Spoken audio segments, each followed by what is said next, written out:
Okay. Housing you touched on there. Peter, I know this is keen, Mike's very keen on this, that housing sprung up at a recent large enterprise action group as being the one infrastructure issue that's holding Cornwall back. Do you think that's right more than anything else? And if so, why? I can let Michael answer the question, I'd love to, but he's right. It is a big area that's for the modern generation. Housing for young people growing up. And we still have lots of families and living together. They're not stringing the nest because they haven't got places to go. So, and is that housing? Is that if they're in their parents' home, is that reducing their aspirations? Do you think? I think it's holding them back, and it's holding them back from doing what they want to do. And it's an economic thing. I mean, we are the generation that first inherited houses, and a lot of people in Cornwall sold them for second homes, and you've got second homes that are full for 10 weeks, 20 weeks a year. Now, that doesn't help the local economy.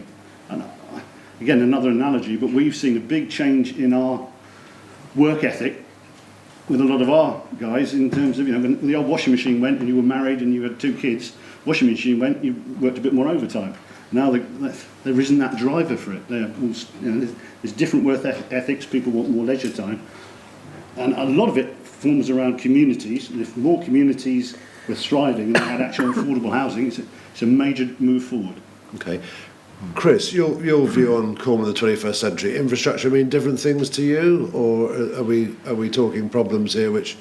I think things like affordable housing, your affordable housing should be a house that has no energy bills because you've made it passive house. There was a piece in one of the papers recently that someone on council on government benefits, there was one person living in a house, they were claiming £2,000 a year towards their bills. The other person was claiming £65. And if you want an affordable house and there's no energy bills, do the maths. I did the maths a few years ago. Over a 25-year period, it's about as much as your mortgage. So if you make good quality houses, yes, they cost a little bit more. But again, that should be the industry that we're building. And we then should manufacture those passive house type things and then export them to the rest of the UK. You can make them sit in the landscape nicely. You can make, you don't have to build wimpy estates and the bare legal minimum that they can get away with compliance. We need to aspire to be better. Okay. And that then creates energy and creates hope and a way forward. It also creates jobs. Because absolutely. That's what I'm saying. That leads on green housing. And employing people. And presumably exportable jobs that's where some of this money should be going. Okay. It should be into helping build an estate. So the next estate of houses that's built shouldn't be, there's the land, Wimpy, build it. It should be that land is being given to drive a project that is passive houses that helps train people to build them and manufacture them to create that model that we can then go forwards with, and then we've built a load of properly affordable eco houses. Selma, does the construction industry feel that? Do you think? The construction industry is subject to market forces, and we have the technology to build the houses that Chris has described. But if one builder is going to build them according to that criteria, if someone's down the road building them sort of the Wimpy style house, no disrespect to Wimpy, people are going to go, they're going to be going to Wimpy because that's what they can afford. It's a lot about affordability, but if government came in and gave them an equal playing field and insisted on that equal playing field, so it needs government direction, doesn't it? I've always said that. I always said that if we're going to get kind of green housing and which is what we need, it's got to be government driven, otherwise the market forces will drive down the price. Can I come in on just on transport, particularly infrastructure? In a community like Cornwall, you won't replicate at very local level excellent facilities in every small centre. You're going to have centres of excellence. I'd like to think this college is one of them. They're quite hard to build, they're quite hard to create. The easy part should be getting people to and from them quickly and at low cost. And that's the really important thing, it's the connectivity within Cornwall that's so crucial. So there are people now taking and mentioning the cuts in public services and things like transport subsidy, that is very good investment to get somebody to the best possible course at the best possible place, the fastest time and the lowest cost. But you don't get that, and you actually get some micro-localism arguments that are infantilizing kids and saying you can't get on a bus and go that far, in a community that sent people down mines, out to sea, and encouraged them to beat each other up at rugby and wrestling. You know, so you've got, what we're trying to say is it's very hard to create a good college, but we can do it. It's very easy to get people there at low cost and fast speeds with a strategic approach that encourages that and allows that to happen. Henry, was that the direction you just saw that discussion going? It was interesting. I agree that the point Andrew made about the benefits of broadband, the ability to connect out of region using those sort of technologies is fantastic, and that must be a big part of the future for the growth of businesses down here. Okay. Yeah, can I make a comment about that? It's interesting what Chris was saying, because who would have thought that St Austell Print would be gaining the highest value offices in the county in the middle of St Austell? They're beautifully designed, environmentally sound offices, and who would ever have thought that St Austell would be the venue? A visionary moment, though. Yes. I'd like to agree with most of you on the face of experience. Peter especially, if it wasn't for going through uni and living in shared houses for 3 odd years, I probably wouldn't have taken the initiative to live with 3 other guys now and start my business. Otherwise, I would have trekked off back to Devon, back home, and I'm sure you would have missed me. But I don't think there's quite enough for a lot of people that want to fly the nest. I think it really does help to break away from the family, and I fortunately did that quite early. But I think there's not enough lack of a better term, expressing that as an option. I think there are places like, if you've heard of Gumtree, I've heard of people finding house shares through that, but I think there could be more of an initiative down here for the sake of affordable housing. I mean, to take as an example, my rent is £275 a month because I share, which is apparently really cheap. But the problem is that it's not very economically friendly in terms of energy bills because it's an old build, and there's a lot of those in Cornwall. I've seen a lot of new builds being made, but they are quite remote. As part of my business, I travel a lot, I go to see lots of clients, and in regards to the utter destruction of the railway, I don't look to businesses outside of Cornwall to bring them in to contribute to the economy, just because getting there would be an absolute nightmare. As a cost-saving measure, I don't have a car. Every small business I have spoken to has seemed to have found a way around the rail problem, which is really interesting. I think also, as Peter was saying, there's plenty of properties in Cornwall. It's that they're not available for our young people trying to take their wings from their parents. Yeah, it's almost like new families and whatnot that have invested the money to do so. That's like probably a discussion for another evening. Right, I'm going to move on. The next question is from Sarah Trethowan, and we had a similar question also on social media from Emma Schofield, who I know isn't here this evening. Sarah. I think potentially it was probably touched on to a certain extent earlier. It's about, I think, how do we ensure that the next European programme does actually help the most disadvantaged in Cornwall? And having seen the plans at the moment for the programme, I would suggest that it's not going to do that. And that is a concern. I've recently been involved with the food banks, and I know that in the Campbell and Poole Road Ruth Ericshire area I'm very passionate about.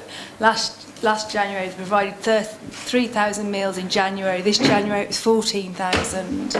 And that is the reality of the most of the people in Cornwall. If you take Lawrence Reed's programme, for example, and went into Truro and did a straw poll of 100 people, you might get 2 who knew what the European funding or what the LEP was.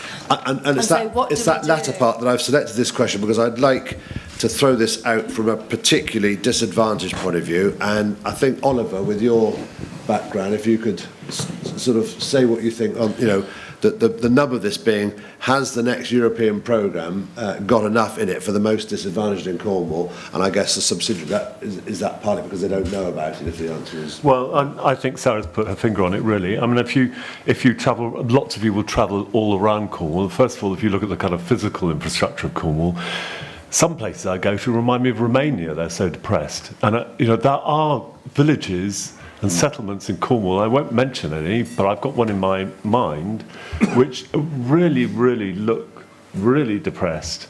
Some of our towns, I remember, I came to Cornwall in 1981, our towns were in so much better shape then than they are now. So there's been a lot of economic decline within the towns, and that's been reflected in the people living there as well, and their ability to find work and keep work and find work that pays a living wage.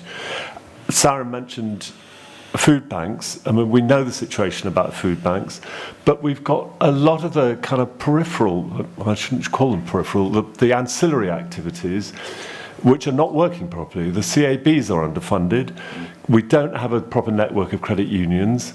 So funding is really hard to find for anybody. We've got massive household debts growing all the time. I mentioned about the public services, which I think we just haven't even begun to grapple with yet. We've got all the stuff, the bedroom tax and welfare changes to deal with.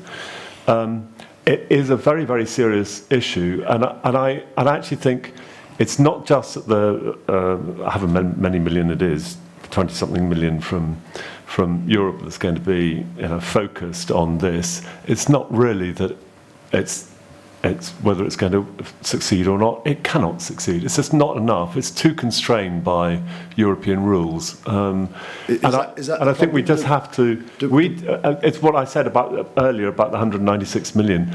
We had a round of consultations from Cornwall Council last year saying, what would you do?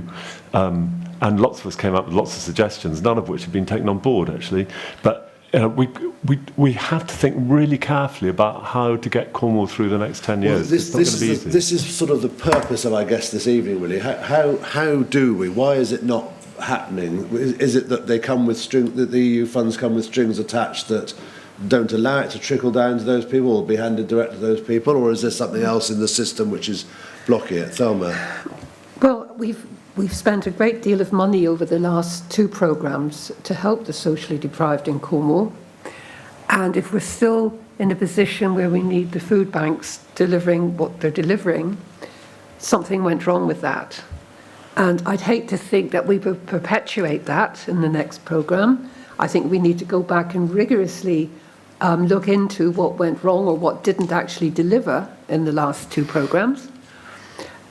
Another of the constraints that we have is the fact that the next programme is going to be almost totally controlled nationally.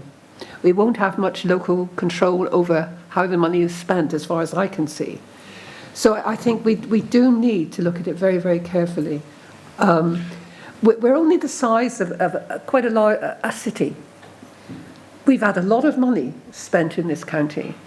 And why haven't we got there yet? Most cities would love the kind of money we've had in European funding.